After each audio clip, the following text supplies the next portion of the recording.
So the Irish first came to America in 1820.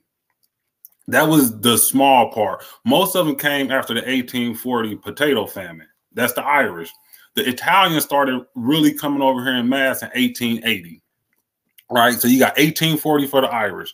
You got 1880 to 1924 where most Italians came. And the bulk load of Italians came between 1900 and 1910. For Germans, you got 1880. Most of those was Jews because they was being persecuted in Germany. You got the Polish. The Polish came here between 1817 and 1919. That was the first one. That was the largest one. Then the second group came after World War II. And then the third group came after 1989. Right? So when you think about this, right? So the Irish, the bulk of the Irish came in 1840.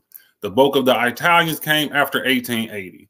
Germans came after 1880. And then the Polish came after 1870. I want y'all to understand why everybody in America owes us reparations. This is America in 1850. This is America. This is New York City right here. This is an image of New York City in 1850. You see that? Here's another image of New York City in 1850. Look at that.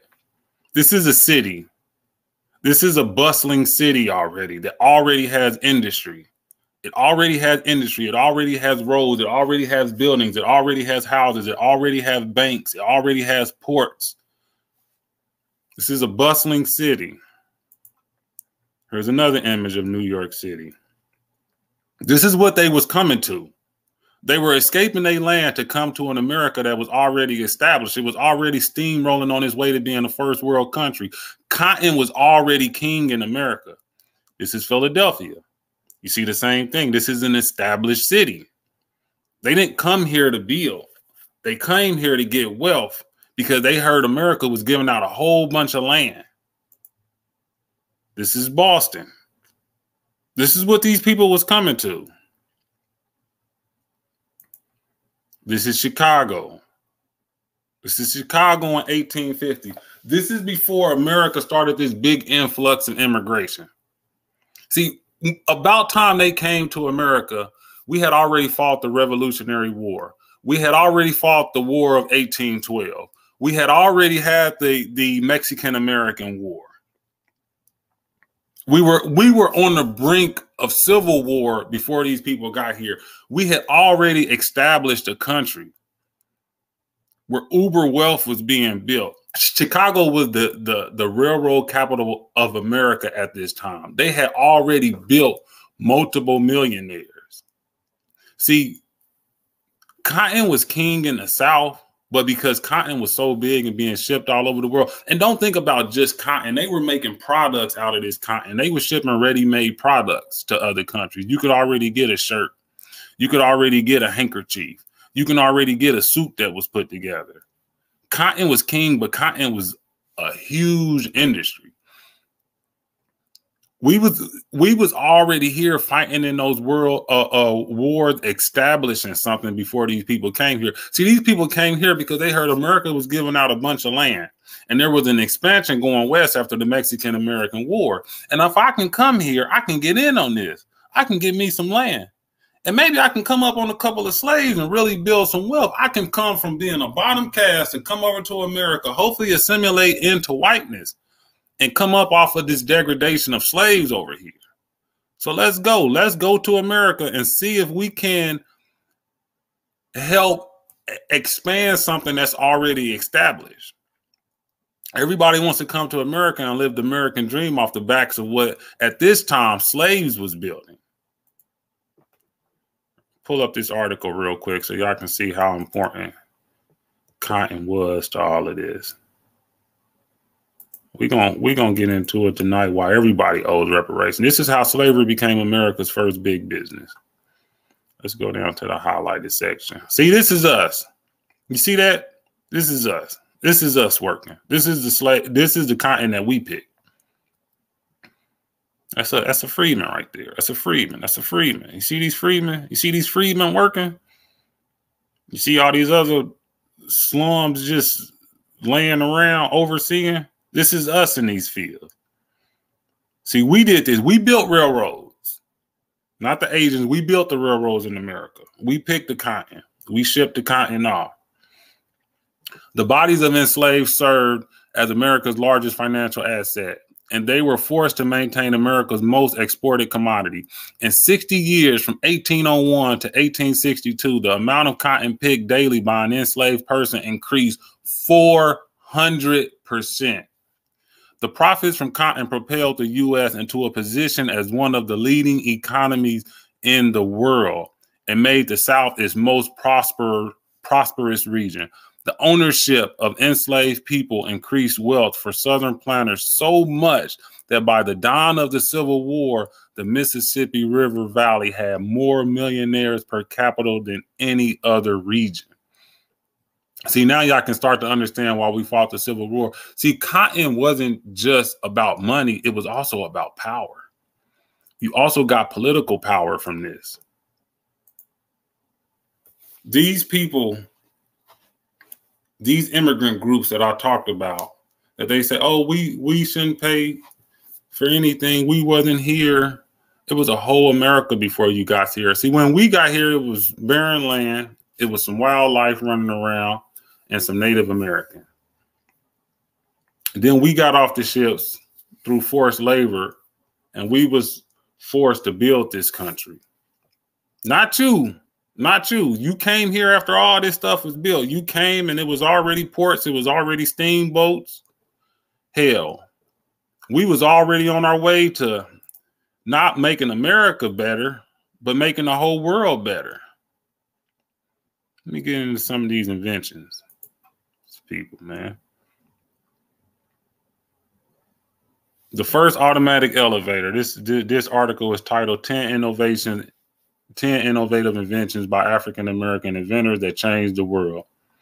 You got the first automatic elevator doors, built by an American freedman. The first refrigerator. The traffic signal. The folding iron board. The automatic gear shift. The gas mask. The portable electric hair straightener. Double action revolver. You know, when you think about this, I mean, think about George Washington Carver going into the trash building 1,500 inventions. 1,500 inventions. See, y'all came then for the same reason y'all coming now. Y'all coming to America to come to a first world country. Y'all coming to an America to come to a first world country. About time you get to America, America is already bustling. Man, what I was saying was railroads were one of the largest slave owners.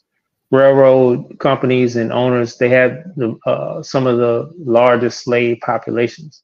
Because a lot of times when we think of railroad, a lot of times we think about slave ownership, we think about like cotton fields and tobacco fields and people that own farms and large plantations. But amongst the largest ones were the railroad companies. And those that didn't own the slaves per se, they were the biggest lessees of slaves from the plantations. And it's interesting because I'm living in the Washington, D.C. area. And I went to the Department of Transportation headquarters, which is like M Streets, like Navy Yard. I don't know if anybody's listening from the D.C. area, but they'll tell you. They actually broke down some of the history there on the wall, talking about the American freedmen history in terms of being when we were before we achieved the status of freedmen, and we were in a lot of us ancestors were in the status of slave, and it was the railroad companies that benefited the most of the slave labor.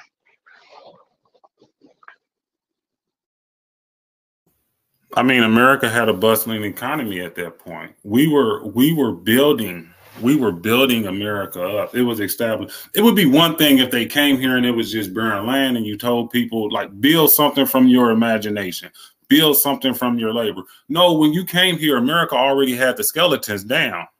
It already had the blueprint. We were already moving this thing forward. There wasn't no barren land. There wasn't bring me the huddled masses, blah, blah, blah, blah, blah. No, y'all came here because y'all wanted to get wealthy, because y'all heard other people who came here was able to get up off the bottom, get a whole bunch of free stuff from a land that slaves was building uber wealth in, and it was given to them.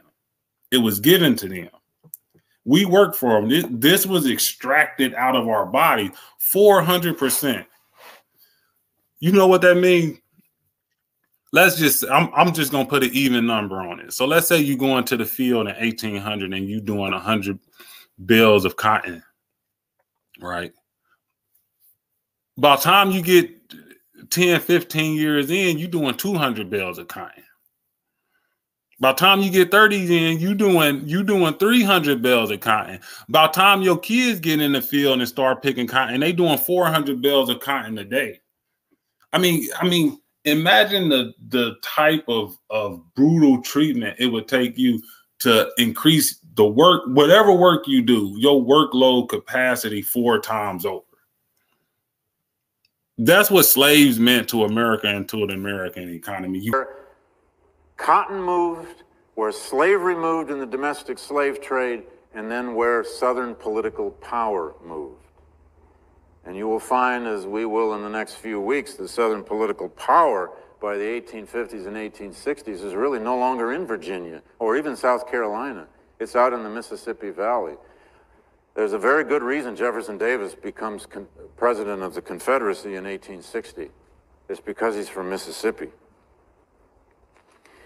Now, fortunes were made overnight. New wealth overnight.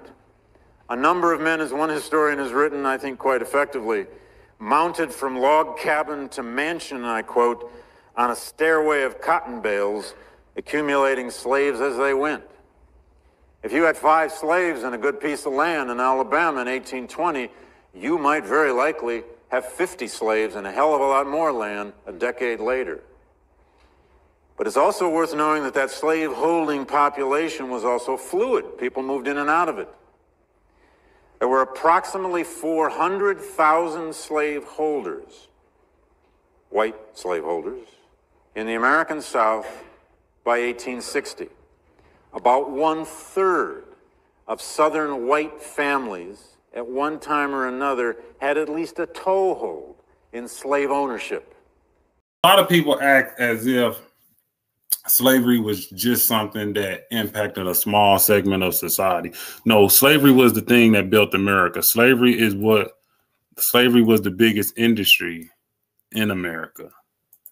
There is no other industry that can build a first world country within the quick time that it did, right? There was talks going on, though. There was talks going on. We got to get into the Fugitive Slave Act, right? Because something was going on in America. And I got to talk about our people. So when we think about this advocacy for violence versus nonviolence, the first thing that probably comes to mind is Martin Luther King Jr. versus Malcolm X. But we were having this conversation way before they were even thought of, way before they were conceived, this idea of violence versus nonviolence.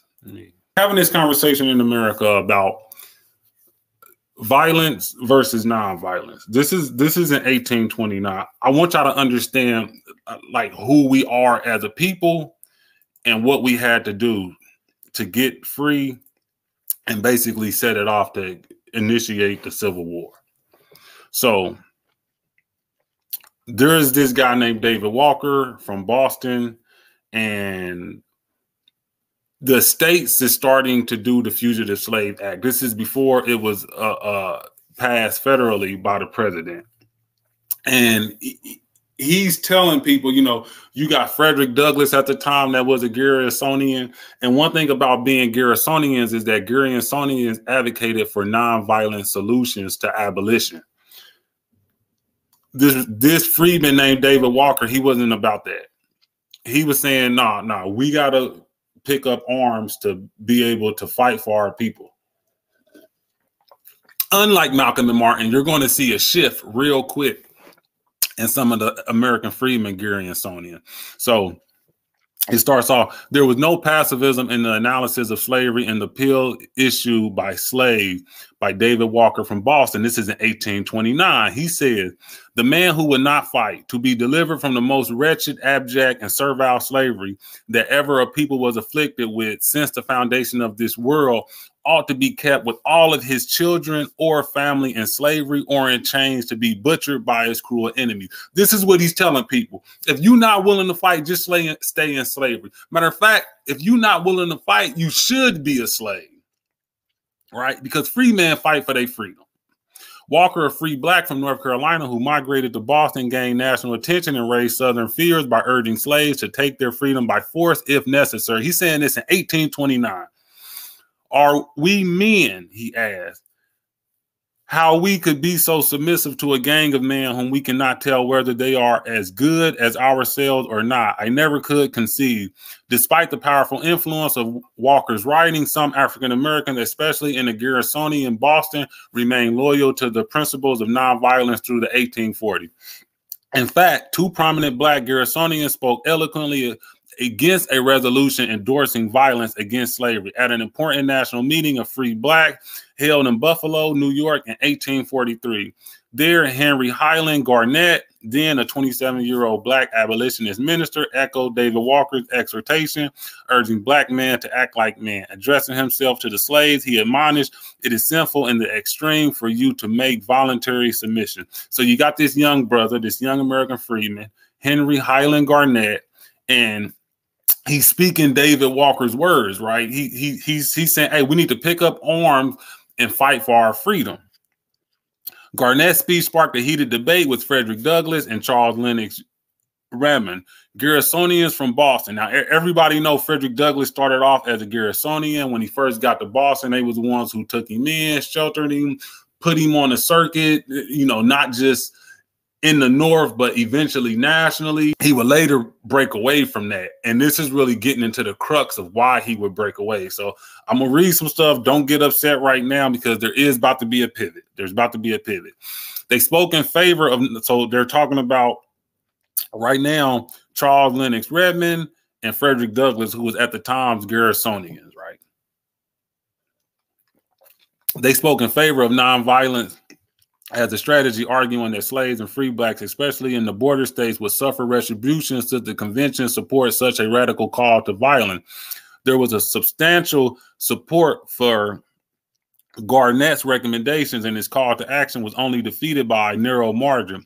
For the time being, the black Garrisonians remained convinced and successfully blocked the open embrace of violence in the fight against slavery. So it was close, but they voted them out. Obviously, the Garrisonians had more support, they had more wealth, and they had a bigger platform. So at the time, they won over.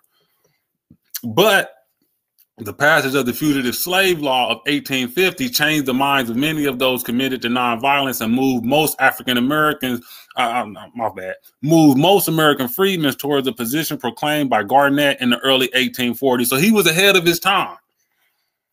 Even before the law had been formally adopted, many blacks reacted to it in the most militant tone. In August of 1850, reacting to congressional debut on the law more than a month before its passage, a large, boisterous group of whites and black abolitionists and fugitive slaves met in Cazenovia, New York. They called themselves the Fugitive Slave Convention and urged slaves to rise in open rebellion. Their mood was symbolic of a growing spirit of defiance, fueled by passage of the new law, which was spreading among anti-slavery supporters. By 1850, Redmond demanded defiance of the law, protection of all fugitives, and the withholding of federal troops should the Southern slaves rise against their masters.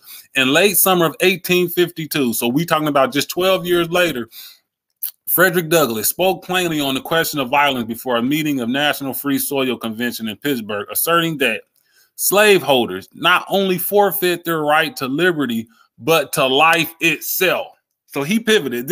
You got to understand, at the time, Frederick Douglass is the most prominent orator in America. He was born a slave. He beat his slave master up. He escaped to freedom, and he could articulate the stories of slavery so good that he became a greatest orator, many say, in the history of America. Many still consider him the greatest orator in the history of America. He drew laughter and applause when he quipped that, this is his words, direct quote from Frederick Douglass, only the way to make the fugitive slave law a dead letter is to make half a dozen or more kidnappers dead. See, this is our people. We fighters. We come from fighters. This, he argued, would do much to cool the ardor of Southern gentlemen and keep their rapacity in check. He argued that such extreme measures were necessary so long as African American freedmen could not depend on the law for protection. The next year, Douglass advocated violence obliquely, publishing a novella in which slaves killed the captain of a slave ship and a slave owner. He continued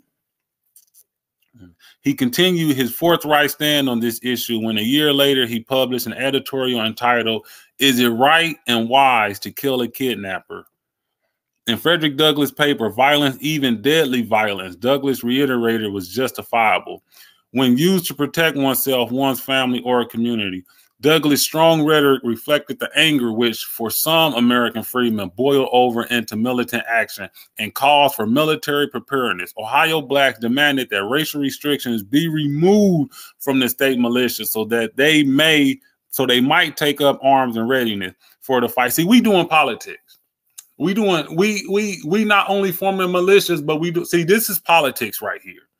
This is where we come from. This is the spirit of our people. Boston blacks petitioned the Massachusetts legislature to charter a black military company and form the Maciati Guard without state sanction when their petition was rejected. So so y'all not gonna let us bear arms and become a militia? Don't worry about it. We're gonna do it anyway. In Cincinnati, blacks formed the Addicts Guard. New York, African Americans shared the name of this black revolutionary hero, also called one of their units the Addicts Guard. In large cities and smaller towns of the North, blacks readied themselves for self-defense and sometimes for much more. Captain J.J. Simmons of the New York unit prophesied that the time would soon come when Northern black military units would be called to march through the South with a Bible in one hand and a gun in the other. So you get the Fugitive Slave Law Act passed.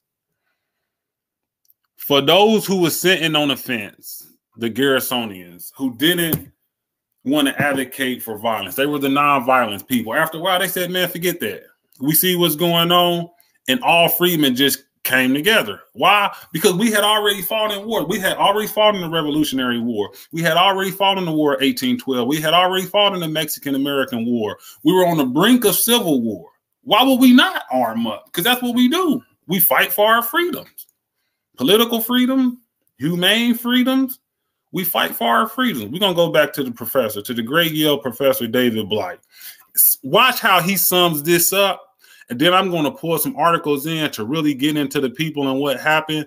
But watch how his is extremely more specific. See, this is how they hide our history from them. See, all they tell us is about Nat Turner sometime, Denmark Vesey. See, this is after them.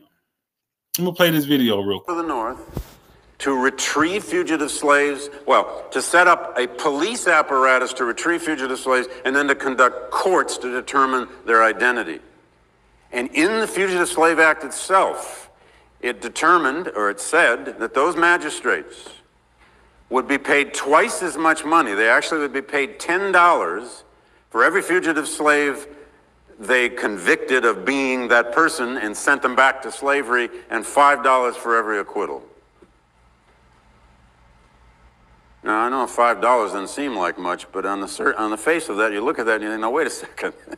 This is blind justice. You're going to give me twice as much money to convict you as acquit you?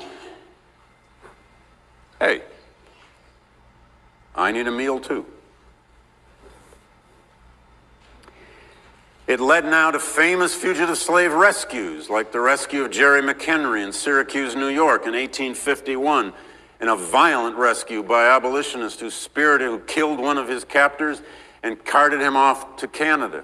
It led to the famous rescue of Shadrach Minkins in early 1852 in Boston, a fugitive slave from Virginia who was working in an abolitionist coffee house in Boston, retrieved by slave catchers, taken to a jail, broken out of that jail. One of the jailers murdered on the spot by a mob of abolitionists led by Lewis Hayden, himself a fugitive slave from Kentucky who lived in Beacon Hill in Boston and dared federal magistrates to come to his house and try to retrieve Shadrach Minkins by putting an entire posse on the street and a keg of gunpowder in front of his door, which he threatened he would blow up if any magistrate got near it.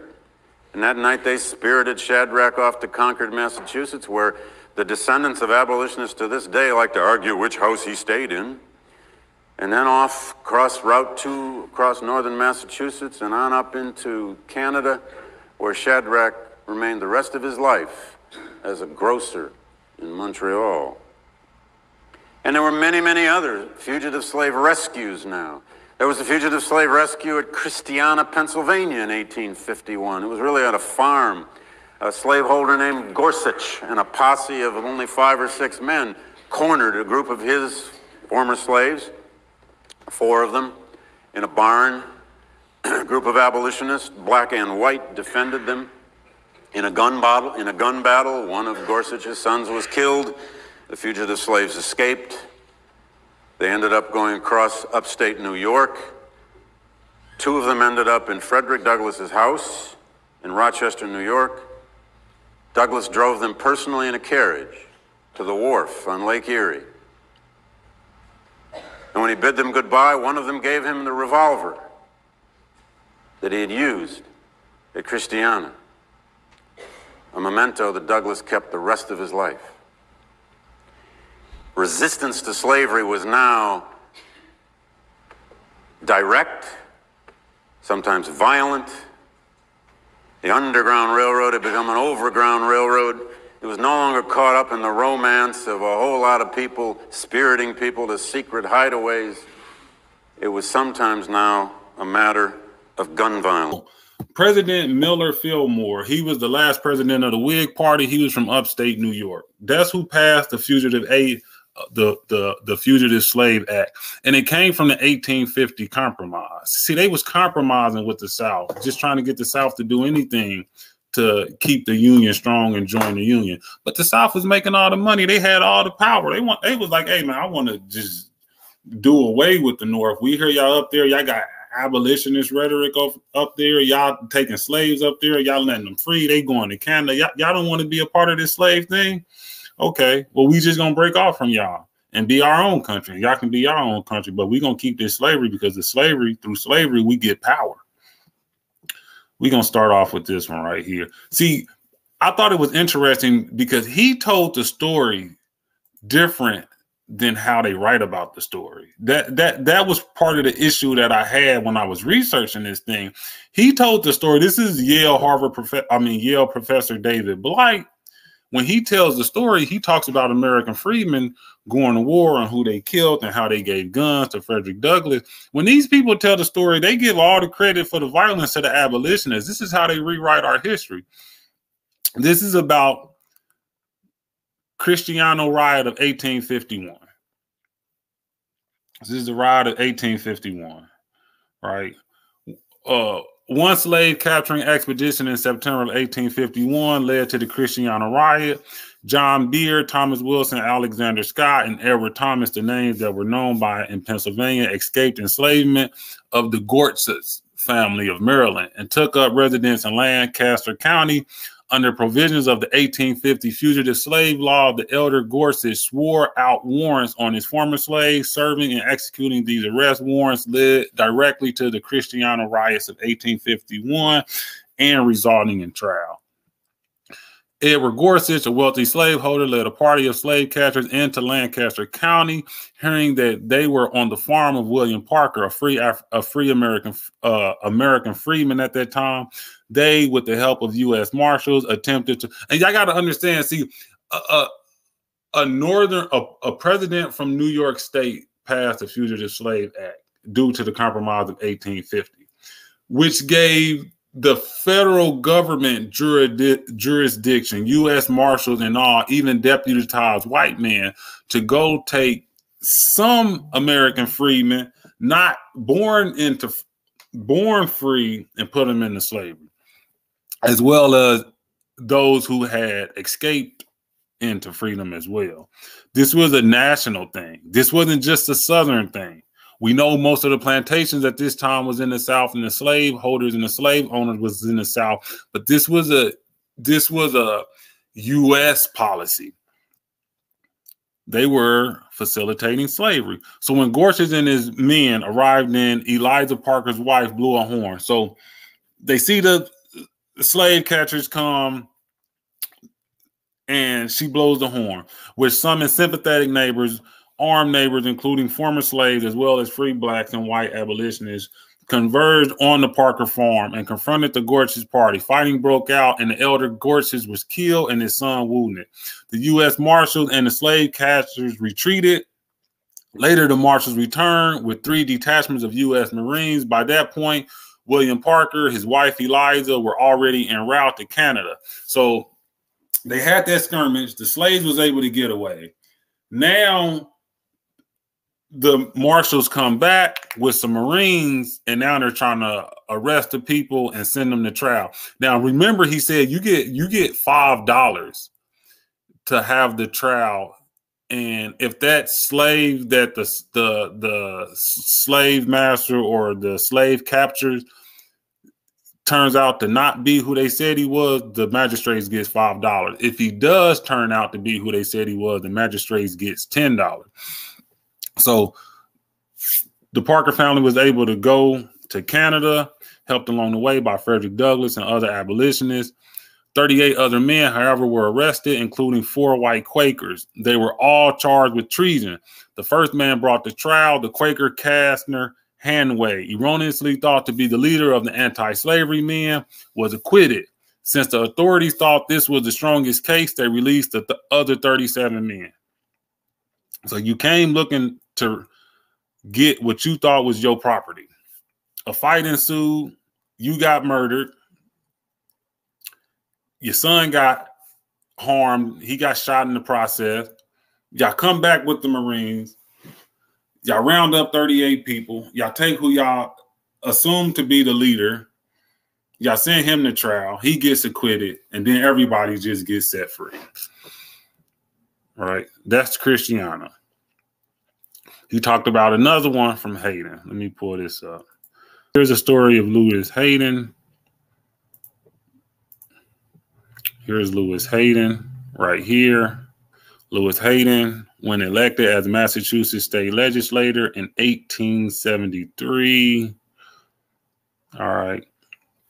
So Lewis Hayden's support for freedom seekers and abhorrence for the 1850 fugitive slave law led to direct and sometimes dangerous action. In 1850, Hayden protected William and Ellen Craft, who had escaped from Georgia 2 years earlier and had recently been the subject of warrants for their return to slavery.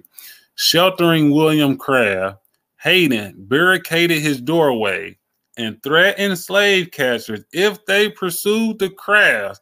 In 2 instances, Lewis Hayden led riots on Boston Courthouse, first in the rescue of Shadrach Minkins in 1851, and second in an unsuccessful attempt of free Anthony Burns. And then he later on becomes Massachusetts state legislator. Right? So he stood up. He stood up to slave catchers, and he told them. And like you heard in David Blight's video, he would have a barrel of gunpowder on his door. And he said, man, any of y'all come up here, we all dying tonight. And he did this on multiple occasions. This is, I need everybody to understand, this is pre-Civil War. This is pre-Civil War. This is what we was doing pre-Civil War. This is before everybody, you know, was forced. This is before a lot of the quote unquote Yankees was forced to join the Union Army. This is pre-Civil War. Here goes Shadrach Minkins. Here's the guy that he helped escape. It's funny because, you know, they kind of stalled people out when it came to Shadrach Minkins. He was arrested and he didn't go to court immediately. There was a stall out happening, and while they were stalling them out, they was getting ready to come and get him. We hear stories of John Wayne Made Up and Billy the Kid and all these other people, but these are our American freedmen heroes right here. These are our American freedmen heroes. This is where we come from. This is what make us who our is. This is why we got the grit that we got. Shadrach Minkins, born in 1814, was an American freedman, or he was born a slave, became an American freedman from Virginia who escaped in 1850 and reached Boston. He also used a pseudonym Frederick Wilkins and Frederick Jenkins. He is known for being freed from a courtroom in Boston after being captured by United States Marshals under a Fugitive Slave Act of 1850. Members of the Boston Vigilante Committee freed him, helping him get to Canada via the Underground Railroad. Minkins settled in Montreal, where he raised a family. Two were prosecuted in Boston for helping free him, but they were acquitted by the jury. Y'all hear that? That's the second case. That's the second case. So we was freeing each other and going to trial and winning the case. And winning the case. We were standing up to slave catchers. We were standing up. Earlier, I read some of the comments by Frederick Douglass, how he shifted on there. And they was basically saying, hey, if y'all not willing to fight for y'all freedom, then y'all don't need to be free. Matter of fact, you should stay a slave. Your family should stay slave. Your kids can stay slave. Because in order to be free, we got to fight. All that Garrisonian nonviolent stuff shift real quick. All that stuff shift real quick. These are our people, man. I need y'all to understand this. This is where we come from. So when you just get here, in the 1850s and you talking all this nonsense about what you should pay and what you shouldn't pay, man, you came here to a country that was already established. I'm not trying to hear none of this stuff. I'm not trying to hear none of this stuff. We was already fighting in wars. We was already kicking up dust. We was already on the scene telling people, you know, pick up arms and go at it. This is in the 1800s. Like I said, this is before people immigrated to this country. You immigrated to this country, the White House was already built. We already had the Brooklyn Bridge. The Statue of Liberty was already shipped over here. We already had major cities. We already had railroads that connected us from city to city to city. Cotton was already king. It was already the #1 product in the world that we controlled in America, that white slave masters controlled and used to build this country up through the exportation of slave labor. We had already fought in multiple wars. So when somebody sits there and say, why do we owe reparations? This is why you owe reparations. Because America owes reparations and you came to America. So if you got to take a haircut, you just got to take a haircut. It is what it is. Nobody cares what you want to do. Nobody sits there and says that we don't do things a la carte in America. Whether you want to do it or you don't, you gonna do it. You gonna pay for that presidential detail if they tell you to pay for it. You gonna pay for those roads and those bridges and all that other stupid stuff your city spend money on.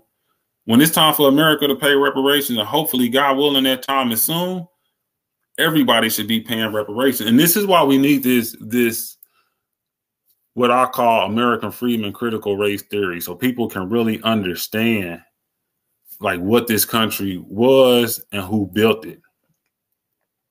This stuff is crazy, man. This stuff is crazy. This was America before y'all got here. It's New York City. This is New York City. This was America before y'all got here. This is Philadelphia. This was America before the immigrant got here. This is what you came to. Then they found we had the Mexican-American War, the Western expansion. You find gold in California. This is what people is coming to. This is what people, this is Philadelphia in 1850. All these pictures are from 1850. This is Boston. This is Chicago.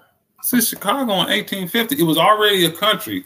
It was already on the verge of becoming a first world country. We read about From Here to Equality, we see when we disaggregate the data on slave masters, it was way more people that owned slaves and enjoying in the benefits of slave ownership than what you think it is. You get almost double digit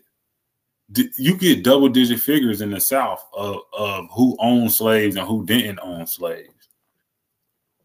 And then you got a whole insurance industry, banking industry in the Northeast. You got railroad industry in the Midwest. You got shipping. You know, from there you'll get the textile industry. But all this stuff is built by slavery. I don't want to hear nobody just come to this country and say, oh, we just got here. Yeah, I know why you got here, because you was the bottom caste in your own country. So you came here and you tried to get things going.